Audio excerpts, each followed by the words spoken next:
Hello and welcome to New Meta Podcast, episode 79. I am Stan, aka The Magic T, here with Marco and Adam, as always. Marco, welcome to the pod. How are you? How's your week? Yo, my week was good. I'm excited to record the pod. Good. Haven't died from coronavirus yet? No, I was in Buxton last weekend, and the day before we go, we'd find out that there's a couple of cases and school locked down. It's like, all right, saying goodbye to everyone at work. This is the last time you'll see me. Yeah. When I go to work, I go past Gatwick Airport on the train, and so sometimes there's just a ton of, I can't remember which day it was, but there was obviously some sort of plane that had come in from Italy one day, because there were loads and loads of people with masks and stuff, because Italy's some super bad area, some bad country for it right now, so that was mildly concerning. But sweating on the train, hoping they don't get on. So far so good. Wash your hands, smiley face. Man, honestly, give me self-quarantine so I can grind MMR for 2 weeks. I know, yeah. Give me some free time off. Yeah. So yeah, maybe we'll have to all hold hands and contract coronavirus together so we can get time off work. Maybe that's next week. Episode 80. We can still do the pod. That's the good news to the listeners is the pod is safe. Even if we're all self-quarantined, the pod lives on, because this is merely a virtual meetup that we all partake in each week. So the pod is in safe hands. Adam, likewise, welcome to the pod. I presume you two are safe on the other end of the line from coronavirus. Yeah, first confirmed case in my state this morning. So it's here. And one of my coworkers has had a work trip for a month-long work trip for Spain, or in Madrid, planned for probably about 3 months, and we just got word today that the university has called off all international travel. Oh, wow. So his trip's canceled. It's probably a smart move. But yeah. It's spreading. It's getting here. I thought I'd be safe for a while. My state, at least, Tennessee. It was in Georgia and Florida and North Carolina. It's I probably have a couple weeks before it gets over here, and it's the next morning. Nope. Oh, no. Yeah. It's interesting if it affects any DotA event. ESL LA? Yeah, they already put that out. It's already happening. Or they're sticking with it. Yeah, they're sticking with it for now, yeah. But I'm actually genuinely concerned about TI. So yeah, it's quite far away, to be fair. The end of August. I reckon we'll be okay. I reckon it'll be gone by then. Where did you hear that from? Me, I just made it up. Oh, okay. I just think it'll be gone. Did you hear that from President Trump? Because that's what he said. Oh yeah, it's going to go away when it gets warm. That's what. Oh, that's good. I'm glad that's been spoken. Yeah. By Trump. That's reassured me. The Birmingham major end of May, 2.5 months, kind of. That best not get cancelled off, because that's a really fun tournament, and we're all going. Yeah, so. That one is on the chopping boards, I would say, for sure. That one could potentially be in danger. I think TI will be fine, though, personally. I don't know. But anyway, heroes on our menu today is Winter Wyvern and Rasta, or Shadow Shaman. But before we get there, let's do how have games been, because, Marco, I think you've had a Winter Wyvern among other things, or just in general, how have your games been? They've been pretty fine.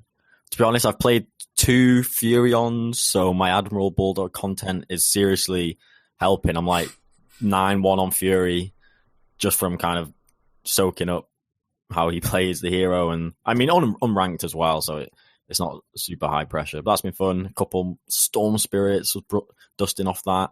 And then a few ranked, which went decent, one of which was Wyvern, which is part inspiration. I had a Mars ranked loss, which hurts. And that was a weird game. It felt like a party game. I don't know if you feel like this in some party games, but when you're playing a party game, you feel like it should just be an easy win. And it's why are we not winning? We're so far ahead.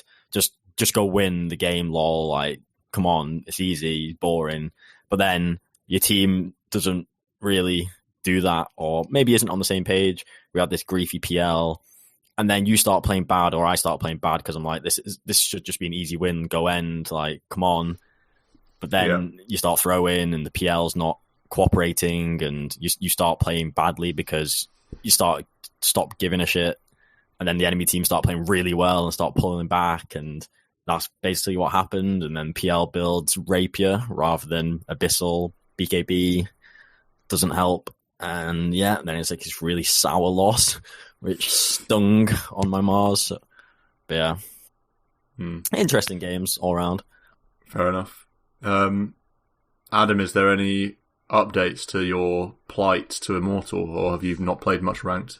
I'm at 15%. I kind of have sworn it off for a little bit. Seemed like it's been really toxic recently. Lots of really upset folks, lots of screamers, lots of ragers. So I've just been playing party or unranked. I'm going to try and expand my 4 pool. I had the first time I've ever experienced not that I was in a party, but like a party of people griefed me in a ranked game. It's the first time I ever experienced a concerted party stack grief. Where I first picked, and then we had one more pick to go. So the 5 is already picked. Probably the 4 or the 3 should pick. No one picked. I don't know if the 4 was AFK or what, but he didn't pick. And so you can see as the typing comes through, the mid becomes progressively more and more mad. And then I think it gets to the end, and it just randoms our safe laner, Ember. And then mid loses it, and he picks Nature's Prophet. He buys all the support items. He TPs into the enemy team over and over and over again. And that's pretty lowbrow. Like, that's pretty standard when it comes to griefing. But when it got next level was when the offlaner who was in his party picks Mars, and the enemy team has a Monkey King. So at level 1, he just runs middle, sits middle with Bulwark skilled, and he just sits and lets the monkey consistently always proc Jingu mastery on him. So easy 4 stacks over and over and over again. And then he's also sapping XP from our 4, who goes mid, because the real mid is Nature's Prophet that's feeding. So he's like triple griefing. It's like he's giving the enemy Monkey King constant Jingu. He's sapping XP from the mid, and he's also just not doing anything. So the triple grief. And we lost 49-5, but it took a long time. It was like 19 minutes. It was that's actually like the worst. It was hell. And what was almost like, I was pretty upset with them, like, on the inside, but what actually made me the most mad, I think, was the 4 guy that was AFK or didn't show up, and was what set these people off to begin with. Since he didn't pick Rubik, did he? Well, how the pick order goes, right? He gets last pick. So when it finally shifts back to us getting last pick, he instantly locks Zeus and goes middle.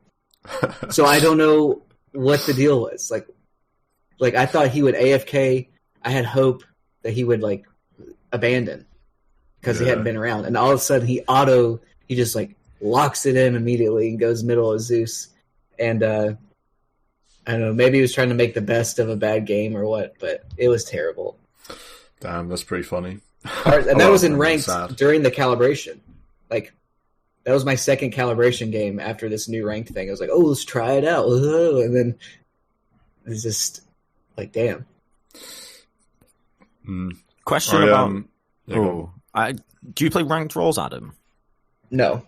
Okay, never mind. Or yes, I do. Sorry, okay. I don't play ranked classic because that was terrible. When I had bad experiences with it previous iterations, so I stopped. Fair enough. Does your Pentagon of roles start equal, or does it start? They start equal. Okay. Yeah, they started equal, and I don't know if they. I'll check them now, but I don't think they were.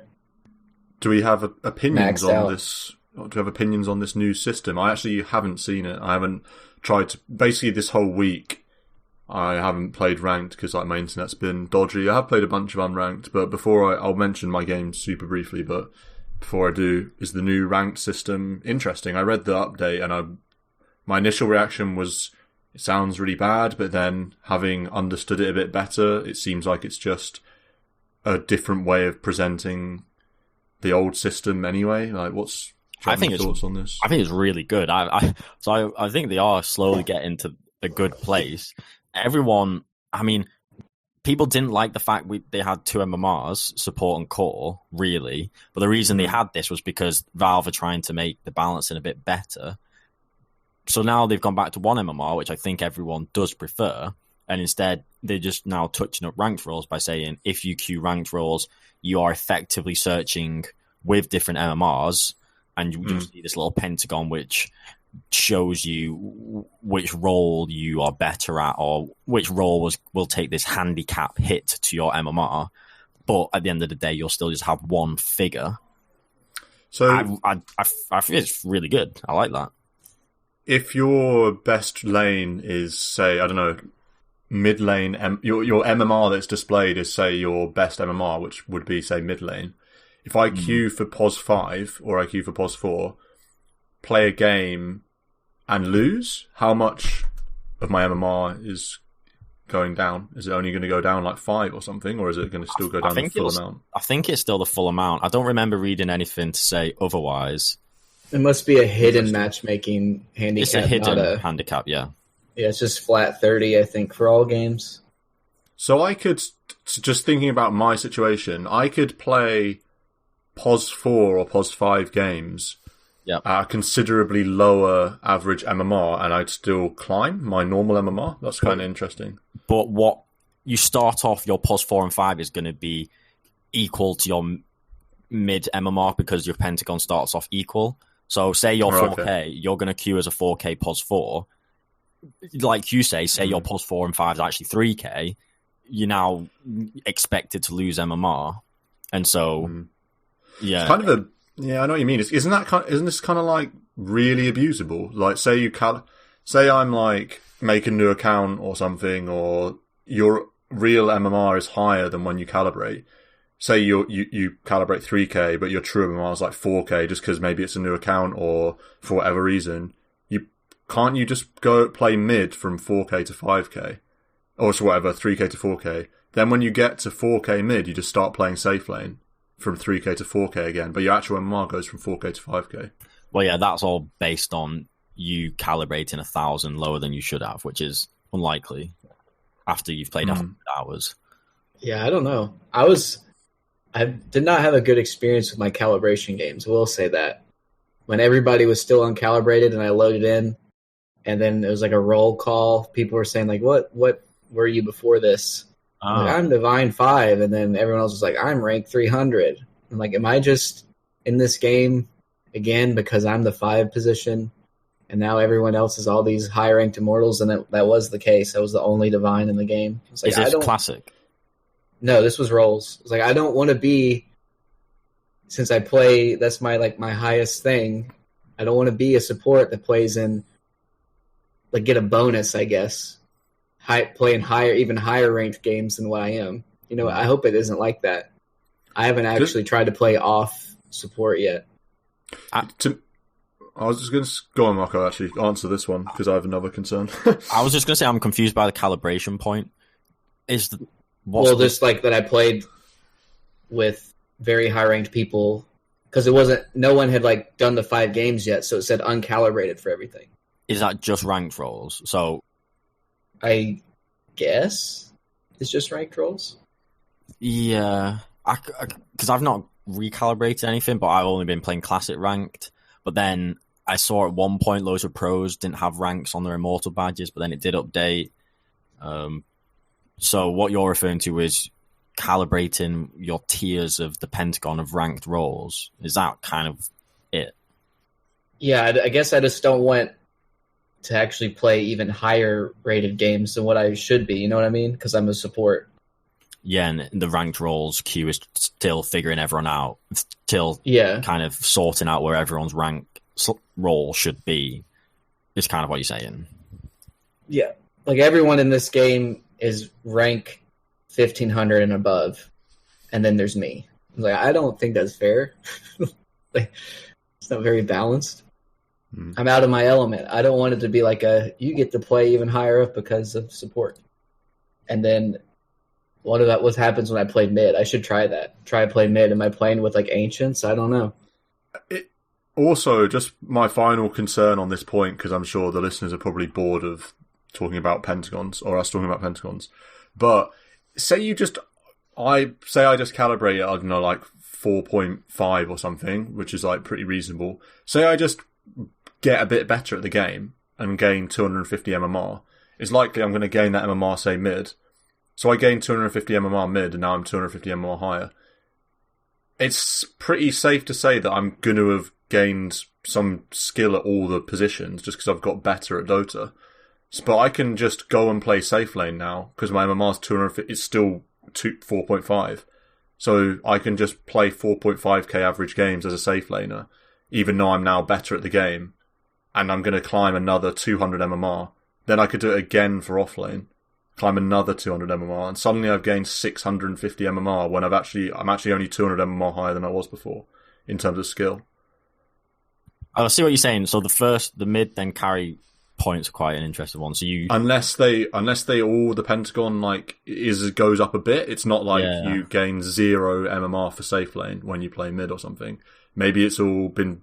Maybe they have it built in. I think it is all of it goes up because I think it's some kind of weighting. They say handicap. Right. So I think if you gained MMR from playing ranked roles mid, yes, the effective MMR you would get for the other roles is going to go up as well. But not that would make sense. Not as much. Yeah, so it makes sense. I think it's cool. I like having only one MMR in everyone's profile, and it doesn't feel like there's some abusable ways around it at the moment. So yes, I guess it's just a classic trust in Valve. There's hidden numbers for everyone, and just trust that the hidden numbers are not too abusable. And also, for the players that play only Classic, it is a out-and-out benefit, just out-and-out improvement, because if you're playing Classic, you don't really give one about splitting your MMRs over 2 roles, so now you've just got one to focus on, which just feels nicer. I need to try the Classic again. Maybe it's better. Yeah. Maybe you get slapped on mid and you get to do both of those things that you were thinking about trying. Mid in Rank Classic. That sounds like a yikes. Yeah. My mid, yikes. Very brief, my games, because it's been quite brief. Got Silver Tier Tinker, and my Tinker's just not respected enough on this podcast. Is it better or worse than your TA? Well, it's... Win rate interestingly, that I played 2 games. One was a TA, one was a Tinker. That was 2 days ago, and they were both unbelievable. It's annoying. I wanted to go in client to check them because I can't look at them in Dota buff because I'm I should just turn it off because I'm not even playing that much ranked at the moment, so I really don't care about hiding my profile.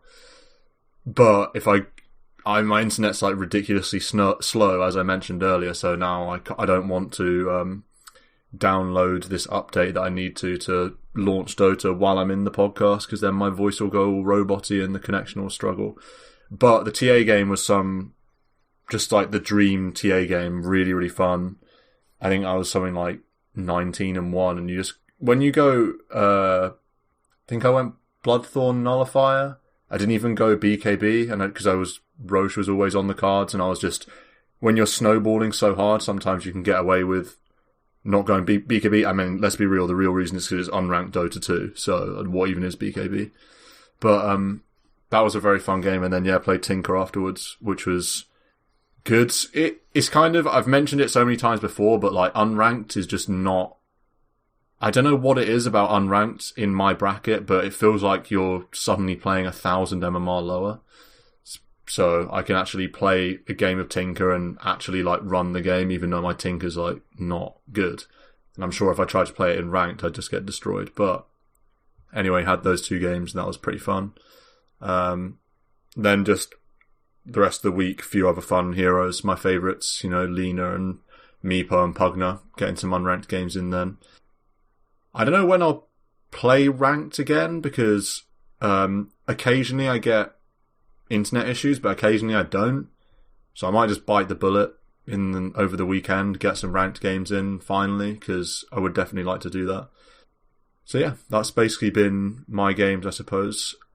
Let's hear some drums, and then let's talk about Wyvern.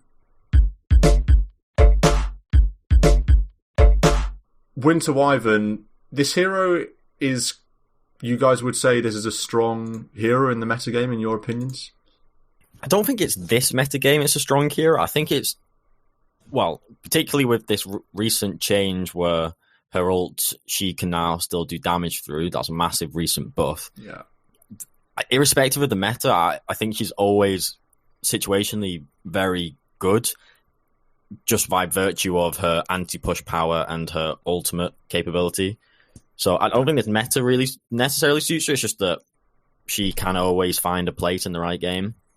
50.85% win rate in Divine Plus, so absolutely fine. And like you say, I definitely feel like it's can be situationally a like super high impact hero. It's nice to have it in the pool. Sorry, when did the change happen where you can do damage during her ult? Because that's what made her so strong now. 0.23.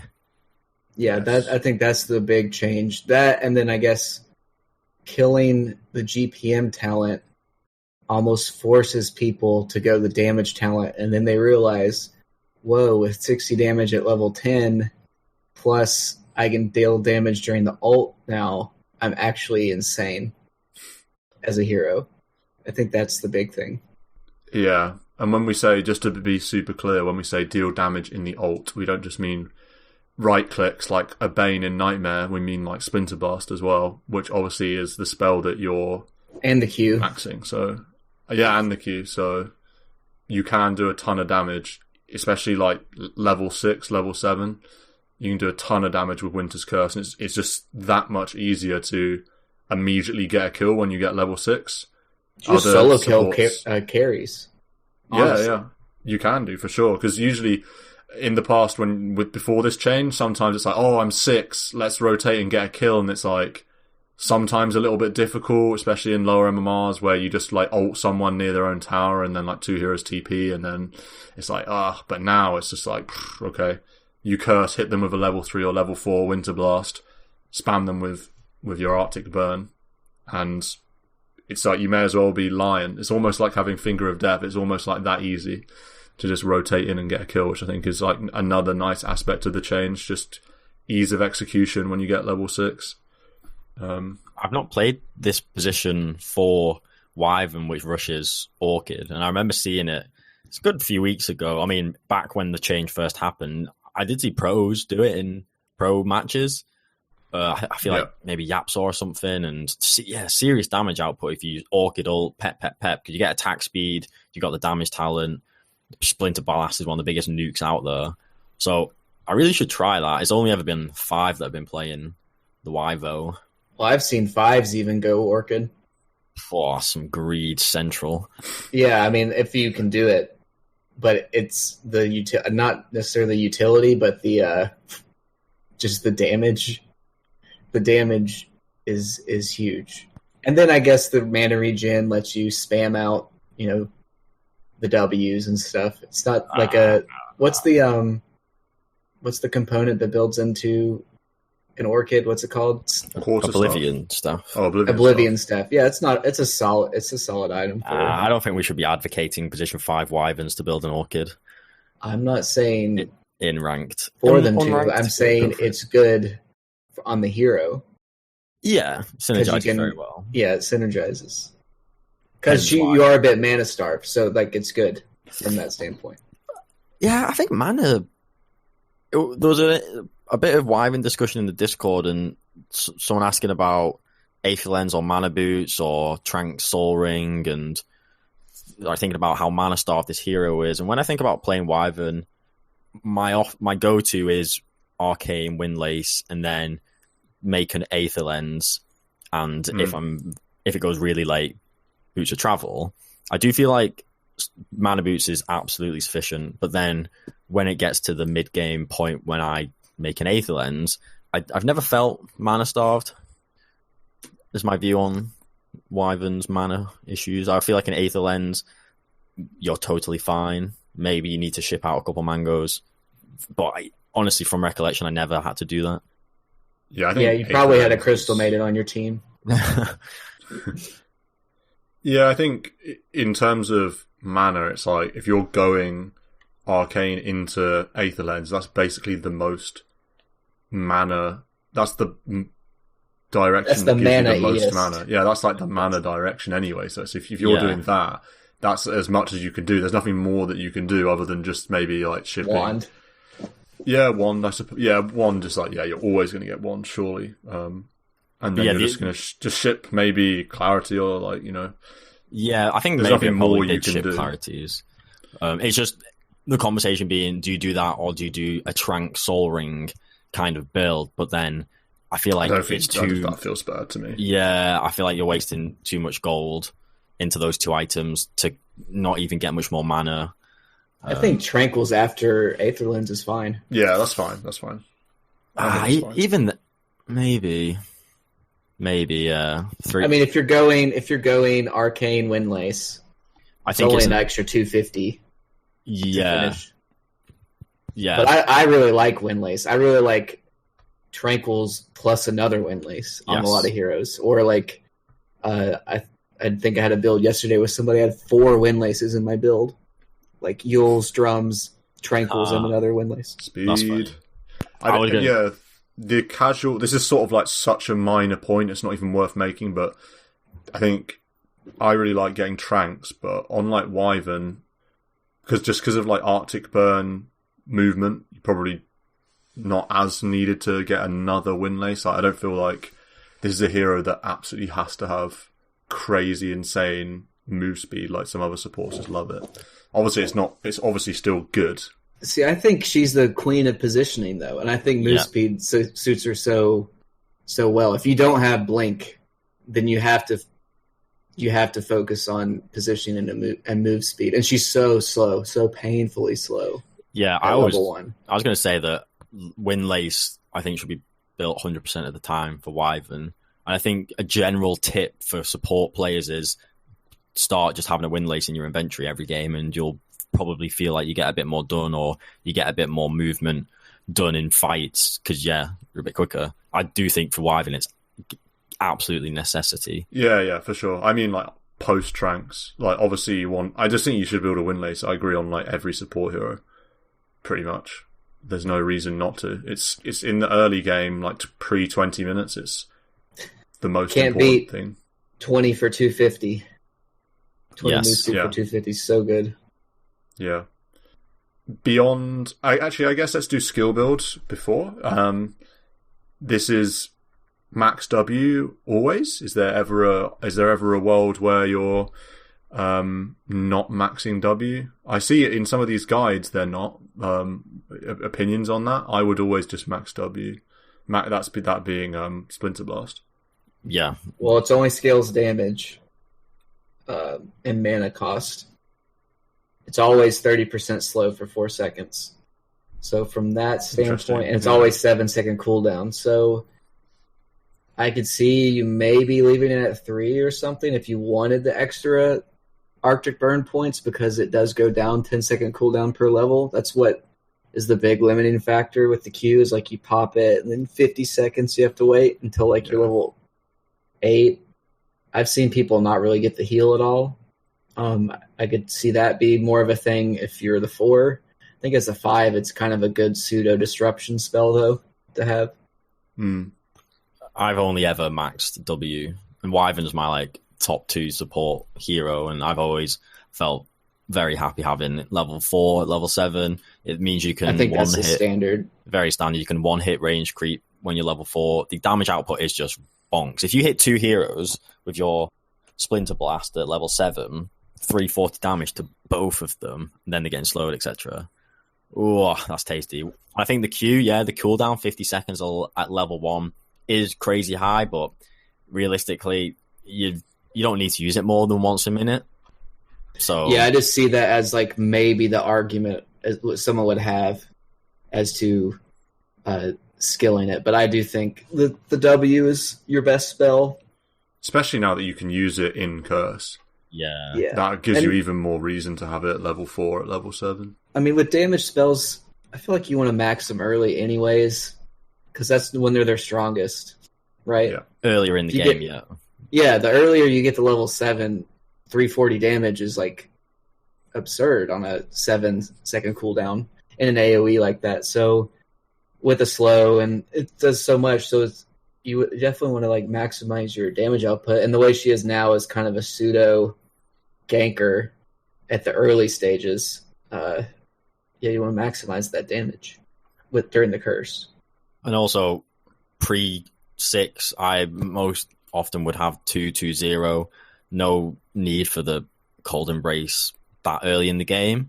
And then you've got 2 really offensive abilities. If you hit level 4 in the laning phase, you're such a threat, kill potential-wise. You're also a decent defensive hero as well, because you've got 2 spells which slow, so that helps protect the core you're with. But then on the flip side, the damage output from both of them is really high. So I feel like it's such a strong laner most of the time. Yeah, it's like you're good initiating and counter initiating. Yeah. It's like if they run into you, you just pop Arctic Burn, and there's like, damn. And then what I think is one of the most annoying things to deal with as a support is anybody that can, especially like if you're dire side, anybody that can hit you over the trees. Like if you're at the tower, tier 1 tower, and they just, like a Lena or a Wyvern hit you from behind the trees. And since she can fly with the Q, just like she comes out of nowhere from behind some trees, initiates on you from above, and you're like, well, we're pretty boned now.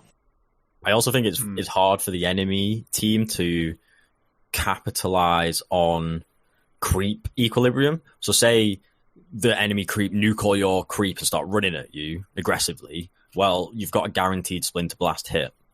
The other flip side is, suppose you shove all the creep down aggressively. Yeah, you can't Splinter Blast the creep and hit the enemies, but you've got your Q, which initiates from hell of a range and then does a slow such that all the creeps start hitting them, blah, blah, blah, and you can engage. So in all scenarios, it feels Wyvern's offering really strong value. And it's so fun when someone's running away and then the creeps come, like the next wave comes, and that's when you get them. And they're just like, I've been betrayed by my own creeps. Yeah. Another point on creeps is just that this hero is an excellent D-pushing hero, and it's really nice to have that from a support. You see it all the time in pro games, and Wyvern's so good at doing this that I see it in pubs often as well, where you'll just sit Wyvern, say, under your own safe lane tower while the other 4 heroes are across the map farming and doing stuff, just D-pushing, staying safe in trees, and just spamming Q at killing the wave in like 2, maybe 3 goes, and just repeating and being obviously trying to not get dived. Even if you do get dived, if you have a value point in E, or you Q and run away, or you just ult and then you get a TP or 2 in turn. It's like this hero is maybe the best hero at just occupying like a dead, difficult part of the map and just D-pushing the lane, and because you don't really want to have a core there, because then suddenly if you die, it's a really big deal. And there aren't really any other supports that have a long-range creep nuking spell like Splinter Blast. Yeah, so you it don't makes Winter Wyvern exceptional at doing that. Yeah, you also don't want to give up the tower for free. So it's like you feel compelled or whatever to sit somebody there. She's perfect for that. And the Q run away, TP out is just this is the best. Because eventually they get frustrated enough that they either glyph and dive, or they just bring like 3 heroes and just try and dive and then make that the tower, and you're like, okay, see you later. Yeah, for sure. And, Wyvern's so good at that. And it doesn't have to be safe lane, even though it usually is. It can be like any lane. You can sit Wyvern mid, and Wyvern's gonna be safe to just farm. And it's a hero that can farm because of Splinter Blast, especially if you're maxing it. So I like Wyvern for those reasons. which I suppose brings us on nicely to items, because although this hero's GPM talent has been nuked, it's still a hero that can get pretty decent gold with Splinter Blast. You're going to find yourself some waves, and if you do, level 4 Splinter Blast, like we said, that just kills a range creep. The others are pretty easy to finish off. You mentioned Aetherlens, you mentioned Arcane Aetherlens. Marco, is that your standard every game and then diversify from there, or how do you see the item progression on the hero? So the top tier items I think Wyvern should build towards is either Aetherlens, Force Staff, or Glimmer. In most of my games, it's Aetherlens gets first priority, closely followed by Force Staff, so like a Mana Boots Force Staff kind of game. Or in some games, if Glimmer and magic resistance is really necessary, a Mana Boots Glimmer. But yeah, typically Aetherlens, and the fact it builds so nicely from Arcane's great. I really think the 250 cast range you get from Aether almost completes the hero. I think it's very underappreciated how much value 250 cast range is. Playing with it recently, you can cast your artillery from so far away. You're almost guaranteed to always be offering damage output. Your save potential is that much better. But honestly, to be able to get your ult off, so your ult cast range isn't that good. Mm-hmm. One moment. The cast range of the ult, what is it? So it says it's 800, which sounds a lot, and it is a lot, but it's only a little bit more than a 600 attack range hero. If you now make that 1050, so more than a 25% increase, you now really win. And say you're flying in the trees, your Winter's Curse, it just opens so many more doors to get sick ones off. And I know people can say, oh, get a Blink Dagger. I'm not a big fan of the Blink Dagger unless I only liked it in the past with a GPM talent. I think it's too much gold to be sank into this one-off use in a fight. I think the build-up of Aetherlens does the same job with a much better build-up and better stats anyway. Better utility. Better constant utility, whereas Blinks greedy. is one-off. Yeah, because you blink in and then you're out of position and you're really slow because you don't have anything else. It's kind of it's a tough ask. Yeah. Also, the other thing about Blink that I don't really like, especially in a pub setting, is you're just weighting your hero completely towards like the ult pretty much, and it's like it's not even just a one-off use in a fight, like you say. It's almost like you just sank 2,000 gold into making your 80-second cooldown spell a little bit easier to find a dream like pick up. It's a bit like Magnus when position 3 mag, like no one really goes Blink anymore because the hero's so good outside of RP that you may as well get utility items that make the hero, his other spells way stronger and way better because you're just a better overall hero. I feel the same way with Wyvern. It's like you're going all in on your Winter's Curse when you go Blink, and it's so easy to get that wrong versus just going Glimmer or Force Staff, or after Aether, say, or just straight up Aether. Suddenly all your spells are better, longer range. You just are easier to survive. You save your hero, save your allies, save yourself like way better with a Force or a Glimmer. Yeah, get more spells off. It's like you're just a much more well-rounded hero that just offers a lot more outside of this one spell that you can now blink towards, where you might have been able to cast it anyway. And it's not like Blink's going to make you farm any faster. No, Aether definitely will. Yeah.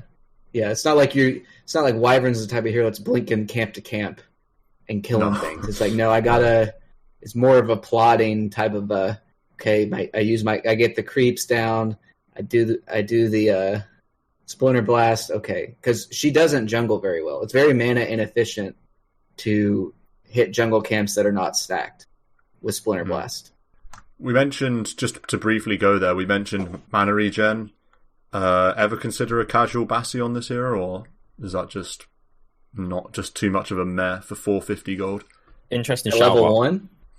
Like whenever. Out, or just in general, would you bother holding a Bassi, or? I don't like it. I think her item timings are too important. I think if you're a Wyvern, you really start off level 1 with your regen, like your Tangos and your Mangos, and then I think her item build needs to be super trimmed. So you get Brown Boots, you get a stick, yeah, you get the wards and stuff, but then you go straight for the mana boots, straight for the Aether Lens, and I don't think any fluff of Bazzi or Null or some other like headdress or just like small bitty items like that, I don't think you want to waste time on. Even magic wands, I'd hesitate to even upgrade that just because I want my mana boots that bit faster, because then that really enables me to spam my spells and that enables me to farm, etc. Yeah, I'd say it's generally a good tip on supports to say get arcane boots before you upgrade your wand. Yeah. That's, just in general, that's quite nice. Also, in terms of Wyvern, picking Wyvern and when it's good, is there any particular things in a draft that you'd look out for, or is that just irrelevant because it's a support, so you're going to be picking it at the start of a draft anyway? Like, you think this is a hero that's fine to just first pick? Yep, I think she's that strong. Yeah, she's that strong. I don't think I've ever first picked her, or I typically would try and get a second phase Wyvern pick, because I do feel like there are games when she is that bit better. I mean, it's going to be the case for every hero, the stronger in other games, but if you can see lineups where anti-push is going to be really helpful or really necessary, or if there are lineups where your ult's going to be particularly effective because they're going to ball up a bit, or they've got someone like a Drow who's going to be walking next to the support and you can just snipe them, say, or... I mean, like Adam said, most games Wyvern's going to be really good, but you do want to look for those ones where you're going to get ult value, and you mainly, yeah. I would say a little bit of a warning for Wyvern, given that some of the heroes that Wyvern's worst against are quite popular. Timbersaw, Huskar, Ench, Anti-Mage. That's kind of... I mean, Anti-Mage is not that popular at the moment, but Huskar and Timber and Ench are pretty popular, so... I think most of it comes down to who are you killing on your team if you cold embrace them, right? That's where she gets kind of countered. If they can kill heroes, or you're just making them a sitting duck for combo spells, or like getting Jingu procs, that type of stuff is where, you can get countered per se. But then again, then you just ult and they kill each other. So I don't feel like she can just get outright counterpicked like some other supports can. Too much utility. Okay. Let's well, no, unless anyone has anything else to say, I guess do talents and then turn the page on Wyvern. Just mention Forstaff again. That to me is also kind of on par with Aether Lens. Because I'm greedy and I want to get Aether Lens offensively, I would rather get that over Forstaff, but there will be games where you get so much value from Mana Boots Forstaff that you should and very much can do that on the Wyvern. That should also be up there. Definitely. Forstaff is just such a sick item. I just look, 4-star's amazing.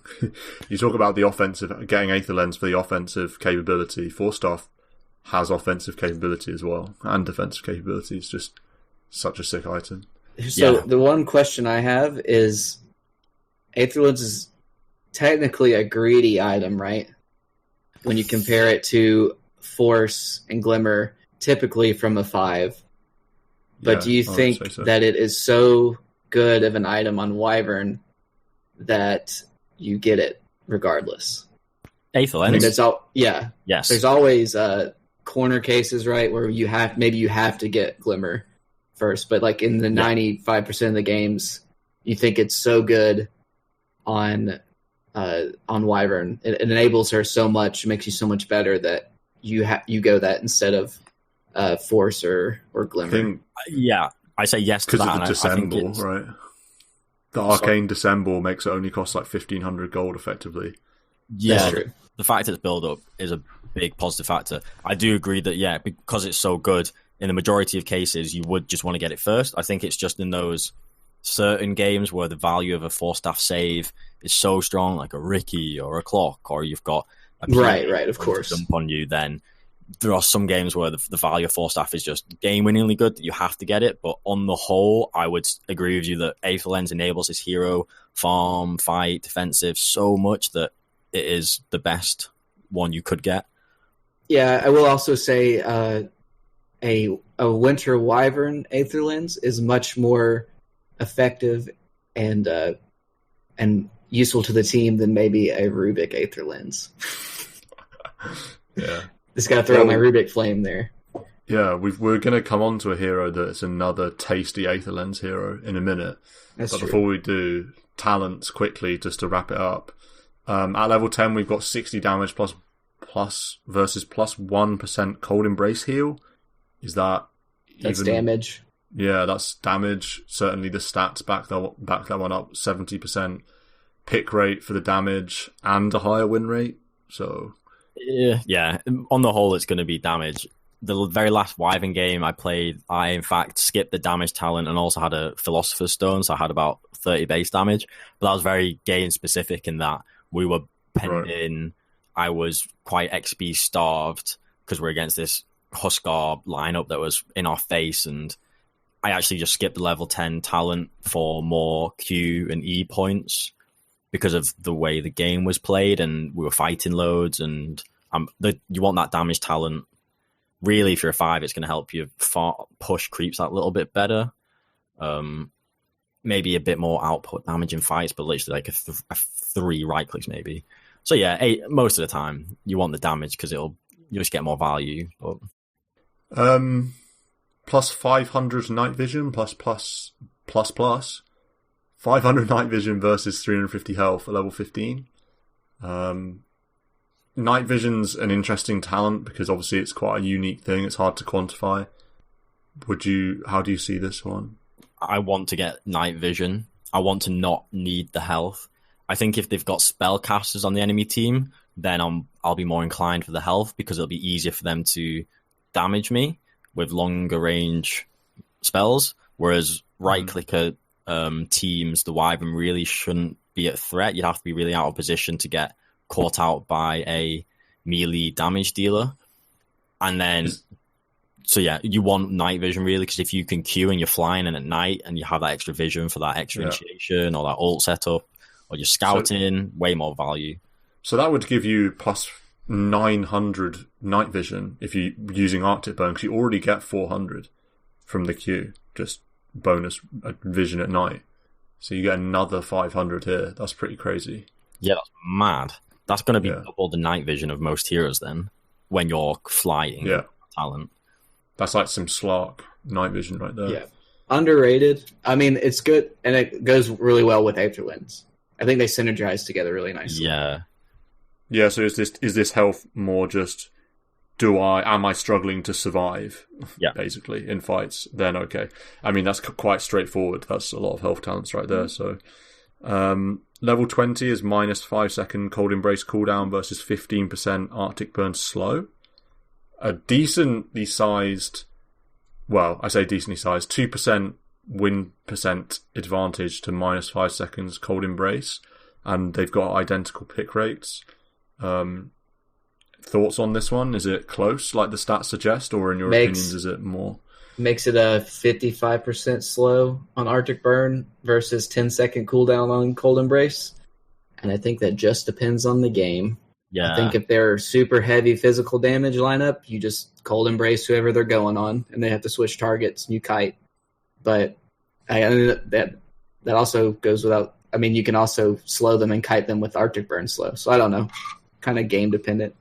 Yeah, I feel like at the point in the game when you're level 20, the game... I mean, there's 2 paths you can go down, 2 forks, and I feel like in every game, it'll be very clear which talent is better. I don't think there'll be many dubious decisions on that one. Yeah, it's nice just to have a heal on that cooldown as well, just for sustain and stuff, not even just to stop physical damage on a target. Finally, then level 25, we've got Splinter Blast 2 seconds stun. What? Or plus 1.5 seconds Winter's Curse duration. So some pretty fun ones. So you're actually the best level 30 hero? What? Well, I mean, these both seem pretty insane to me. Immediately, I just look at Splinter Blast 2 second stun and just think, that sounds absolutely insane. Am I wrong for just being drawn to that instantly? No, I can't. So I can't remember getting to level 25 on Wyvern, but I'm thinking if I can, the 2-second stun, it's a 7-second cooldown for your Splinter Blast. In fights, you're gonna get 2 heroes min with a Splinter Blast. Never like imagine if you hit 3 heroes with that from over 1,000 range away or something. Seems redonk good. Yeah, and really, the Winter's Curse. What value do you get from the extra duration? Okay, you might be 7 seconds. It's 7 seconds. But then in 25 minutes in the game, if you land a Winter's Curse on a support next to a core, they're probably dead. Just use it like it just negates if you're the BKB, right click, doesn't it? If you're right click Wyvern, and you're going that build, you lock down a core for 7 seconds, you just kill them. I mean, that's what happens. But yeah, but you could just be stunning them with your Splinter Blast. I mean, that is also true. Yeah. I suppose the curse duration's already longer than a 5-second BKB, so even against a hero like, I don't know, Sven or... I mean, to be fair, against Sven, he kind of has to go on you or he dies anyway, or he can't do anything anyway because of he's just pure physical. But heroes like PA and Sven, you can just curse them. Which is interesting, actually, before we move on from Wyvern, just briefly, there's a really cool no-tail, like, training video for some random, like, keyboard company or something. Don't know if you've seen this, either of you, but yeah, it's where he talks about Wyvern and, like, curse usage, and that's definitely worth looking at, because he goes over the series against LGD, I believe, at TI8, sorry, and different ways he used the curse through the game, and it's, like, really interesting. And one in particular that I'm thinking of is it's one of those silly Anna Spectre clips where he survives out of nowhere, like unreasonably survives on 10% HP and gets triple kill or something. And No-Tail uses curse just to stop a hero from right-clicking, like just uses it solo on an enchantress that's like spamming impetus. And that sort of goes to show that that's a genuine use of curse. In the right situation, you can just use it on a hero to stop them doing damage. Say a PA jumps in with BKB and is like gonna kill a hero. Just curse them, like it's fine to do that. Curse is such a cool ultimate when you think about it, because you've got the example you give of just isolate, stop some hero doing stuff. We've also got it in the obvious sense of offensive, use it to output damage on a target, like get a snipe on a support, but also you can use it as a setup. So you can use the ult, and then your team waddles up 3 seconds later, and you're able to secure that kill. Like, I've had so many kills from, we're skirmishing, like a 3v3, we kill a hero, one's running away, you just hold them in place while you finish this other guy, and then the other guy's waiting to be consumed by your team. So you've got that setup potential, and then... defensive. So there's so many ways you could use the curse. Oh yeah, TP stopping as well. BKB TP stop is humongous. So it's got so many uses. It's such a value spell. Yeah. I guess that's Wyvern. I don't know how long we'll spend on Rasta, because we've been going for quite a while. I guess we'll touch on him though. I want to chat a bit. I've got a final comment on Wyvern. Yeah, go ahead. So I was kind of thinking, how do I feel like I get lots of work done when I play Wyvern? And it definitely is, I think, my best 5. I'm actually 9-1 in my last 10 ranked games of Wyvern, so it's literally boosted me up the ranks. And I feel like it's very much the offensive capability that I feel the Wyvern gets all the work done. Like, I know it's got this Cold Embrace, which is a really cool save, but when I'm thinking about my games, it's like 90%. It comes down to being able to flip the aggression switch on suddenly. So, like in the lane in, if you throw out a blast and a Q, suddenly the enemy is slowed to halt and has got a shit ton of damage taken. But then also the ults, you've got to, if you're going to get work done on this hero, you've got to find good ults, either like picking off a support who stood next to a core or holding down an enemy like we've just spoken about. And so how do you achieve that? It mostly is positioning, and then we speak about how to get good positioning. Well, get a win lace and get an Aether Lens, and these will really help you. Also, smokes, I think, are huge on Wyvern. I mean, individual smokes. So if you want to be kind of hidden in the back line, but also then give yourself movement speed boost, and then you can pop a Q and have flight. They really do help you evade getting jumped on and really help you get into that right position to get your spells off, your spilling to blasts and your winter curses. So don't overlook that. But ultimately, yeah, this hero like no over, I do feel like the more spells you'd use it, and no other support really has as much impact. Like, I've finished Wyvern games and had the most damage on the entire team just because your Splinter Blast, if it's hitting multiple targets, and if you're landing Winter Wyvern ults, which are getting like a few heroes in, your damage output potentially is ridiculous. And as long as you're staying sufficiently back and like waiting in the trees, not showing your hero at the start of skirmishes and whatnot, you can get so much done. I think it mostly comes down to this positioning aspect,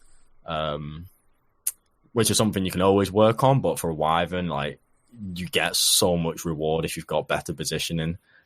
And also if you use buttons, I feel like you need to be hyperactive on your spells. Like, I'm watching a Wyvern, I'm like, why aren't we just flying with our spells right now? The enemy's like just a nudge out of position. You can cast your spell from 1,000 away, just do it and let's go. Not many heroes have that option of like turning a fight or starting a fight from so far away. So you can really punish. Yeah, and you mentioned the damage potential. Also, just the game impact potential outside of damage is so high as well. This is such a high impact support. This is the kind of hero where, say you were playing a game where your best rated player in the party is playing 5 or 4. It's like, slap them on a Wyvern and you'll be able to like realise that skill edge. You're not just like a slave to your team's skill level. So a lot of people like to complain about, team, like I couldn't do anything. You know, I'm just a support or whatever, my cores are bad.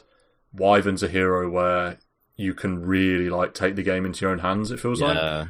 That's a really good point. That's probably why I like the hero so much, because it is so aggressive just from its own skill set. It doesn't need to synergize with anyone else. And it doesn't really support other heroes that much. It's not like a Chen. Doesn't need to, no. Just other kind of classic supports, like an Oracle. You just like someone's personal nurse all game. Like, I can't be out playing that. You haven't played Oracle, sir. Yeah, I mean, you can do some damage output, but I don't know, like a Wyvern, I'm playing it, I'm just out for blood. I'm just out for finding kills. And also a really strong aspect is the fact that, we mentioned how good it is at de-pushing tower pushes, but at tower pushes, you've got, every time there's a tower push, the Wyvern's got kill potential. Your team doesn't need to be there. If you can do some sneaky smoke Q down the trees, the side of the map, the side of the tower, and just get a quick ult snipe on the enemy support and then TP out, how no other hero can do that much value on their own, isolated, just off the map. There's so much potential. I feel like its ceiling is quite high, and I really rate this hero.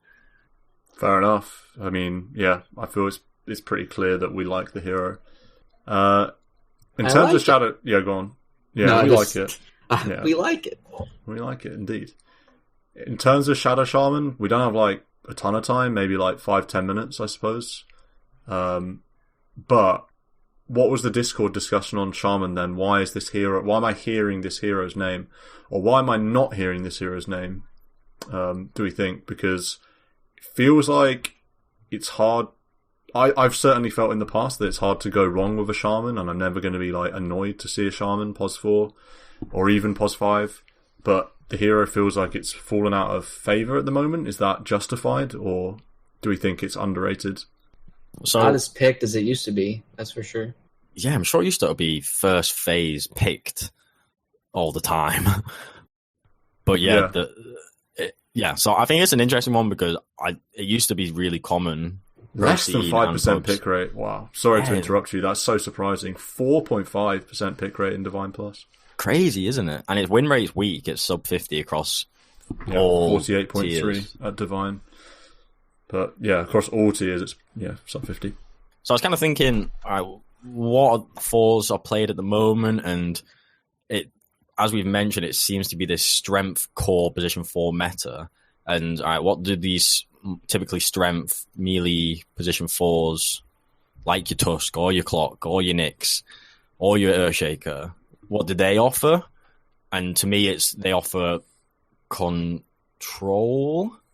They kind of like control and space, because they're these meaty boys that can get stuck in and they create space whilst also creating control. I feel like these Int 4s are less popular because, yeah, they offer control in the form of disable, but it seems like we don't really care about that anymore. And yeah, so what you shackle a Pos 4 Slardar with 2 braces, like, well done. These skirmishes, say they're always kind of 3v3, so if you're just sat shackling one hero, it's likely someone else is going to mess you up anyway.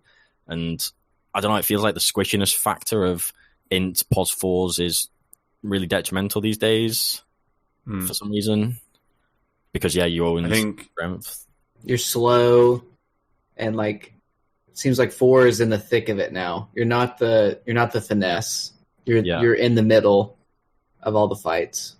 Feels like you get run at. Like, I'm thinking, why would you not want to run a Lion Pos 4 or a Shaman Pos 4? And in my head, I see a Slardar running towards me with a bracer. And it's exactly. Like, that's like the reason why. Or even like a Snapfire. It's like, why would Snapfire just like can artillery barrage you from like you just want to shackle someone and then just take 8 Mortimer's kisses to the face? Is that what you want to do? Yeah, or even like a Clockwork. It's like, if a Clockwork pops Q and runs in, if you shackle them, you're asking what? You're asking your carry to walk into Battery Assault, potentially Cogs follow-up again, and for what? It's like already bad for you. Nyx a little bit different because Nyx obviously isn't a strength Pos 4, but even Nyx, it's like, yeah, the hero's just so good. See our previous episode if you want to know why. Yeah, all these heroes just charging in, and like a clock 2 bracers, 15 minutes in the game. It's probably got like 1.6k HP or something stupid. Yeah, I think with so. With a wand, it's like 1.8k effective. It's a massive amount of armor and is quite speedy. And if that's in the face of the enemy, that's causing so much havoc, and you can't just casually deal with that or casually kill the clock. Whereas a Raster, it's like, okay, I'm going to do my work, which is hex this one hero, shackle another. Okay, a bit of value done, but then you're just going to get blown up in 2 hits. Yeah. So it feels like in the past when Shaman's been good, it's been metas where you being able to turn up like one hero into a side lane, hexing and then shackling and like allowing a kill for your carry is just gonna work like all the time. But like we said, that's just not gonna work too much when there is really disruptive, really tanky heroes around. And also, that just becomes so much harder. Also with these, what feels like more 3v3, 4v4 skirmishes being more common, Raster 2 spells a single target. That's less value than a Shaker, say, AoE stuns, Nyx, AoE stuns, Clock, AoE control. So single target doesn't seem that favoured. And then Raster's ult in a team fight, it's not really a massive team fight spell. Again, you want it single targeting if it's ever going to do damage, or it's a split push tool. And it's like, do we really care for our 5 having split push? Doesn't really seem to ever be the case. And the fact that the talent has gone with the XP gain. So someone I think it was Gaines mentioned that the talent removed. That probably did give the Heroes massive swap, just because every position 5 that had the talent for XP gain, combo it with more tomes, was really always strong, whatever the hero. But now that's not there. It's a bit more questionable. Yeah, I definitely agree with that XP change, because when you look at his talent tree, level 10, it's 10 spell amplification versus 200 health. Neither of them are that impactful. Like, sure, it's nice to have 200 health, but it's not compared to XP, where suddenly you're getting this insane cast range talent quicker. Suddenly you're getting up to, say, like a more ward attack damage. Because really, Raster 5 is a bit different. I always think of Raster 4. Part of the attraction of this hero is late game, you almost become a win condition if you can ever get like Ags or Refresher Shard. Suddenly, like, Rax's will die if this hero can just turn up to a lane by himself. Whereas now, without their XP talent, it just feels like he doesn't scale as well. Suddenly you've got this 200 health, which doesn't help you that much, versus XP, which just accelerates your hero to a sick level 25 timing, say with ward damage, where you probably have either Ags or Refresher. So yeah, even the level 15 talent of 125 cast range, the fact that in the past you go from level 10 to 15 way faster, then get that cast range talent, which is half an Aether Lens, and again, like, that is pretty huge, and that can make the difference in a lot of all these fights, say. But now it's taking you, because you're going to have an Aether. Yeah, you're going to have an Aether by then anyway, so suddenly it's... I mean, Rasta Shackle with the 15 and Aether is crazy good. But it's way harder to get to that point now, and it's going to take you, 5 minutes longer? So, if in that framing, it sounds way worse for a hero. Yeah, and we talked on a previous episode, I think in the Nyx episode, about how games seem to be decided in this specific time frame of, say, like 20 to 25 or 15 to 25 minutes is like a lot of how the game's going to go is sort of decided in that time frame, and so it's not as though you can casually get to level 15 with an Aether Lens and suddenly be at a sick power spike. Now your hero's online. It's like, no, it's going to be difficult to get there. So another reason why Shaman's like fallen off, I guess. Adam, do you think there's hope for Shaman? Is the hero underrated, or do you think the concerns that we've outlined has made this hero just sort of avoid at all costs sort of thing? Or I wouldn't avoid it if you're comfortable with it. I'm sure it still works, and I'm sure you can play around it correctly. I don't think it's top tier 4 or 5 wise. I always thought it was greedy as a 5, and as a 4, he's like gold heavy, and especially XP heavy now without the talent. So I just think he's kind of outclassed. I think some like heroes are able to do more with less right now. Yeah, but I wouldn't discount him entirely. Yeah, everything can work. Face.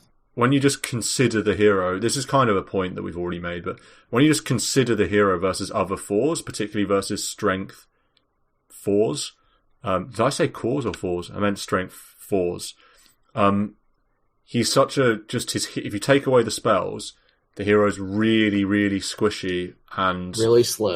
His slow, and like his body, his presence doesn't do anything for those reasons. So you're just like super reliant on these spells being super high impact, and versus say Slardar or Clock with a Bracer, take all their spells away and they're still an annoying hero. It's like that's the uphill battle for Shadow Shaman in the meta game. Yeah, he used to be like the ultimate lane trader. Like he has such high base damage, right? He's for like 70 something, but he's so slow, and it almost. And like Aether Shock is so good, level 1 on a single target, so much nuke, and it almost like it doesn't matter because of how tanky everyone is with bracers, and like Slaughter doesn't care if you hit him because he's going to stun you. He's just going to walk up and hit you more. So just the way it is now, you're too slow to have the spacing you need to trade effectively. And like with Lich armor and all these other things, you're just raw damage. Like you don't offer the utility in the lane that other heroes do.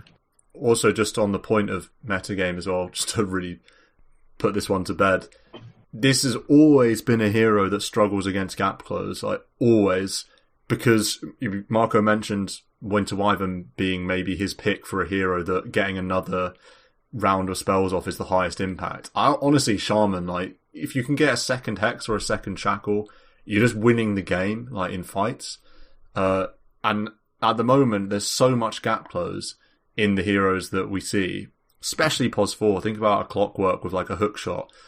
Like, what even is Shackle? You're just dead. Or Slardar with Sprint, just running at you. Or Nyx stunning out of Invis, or with a Spike Carapace or whatever.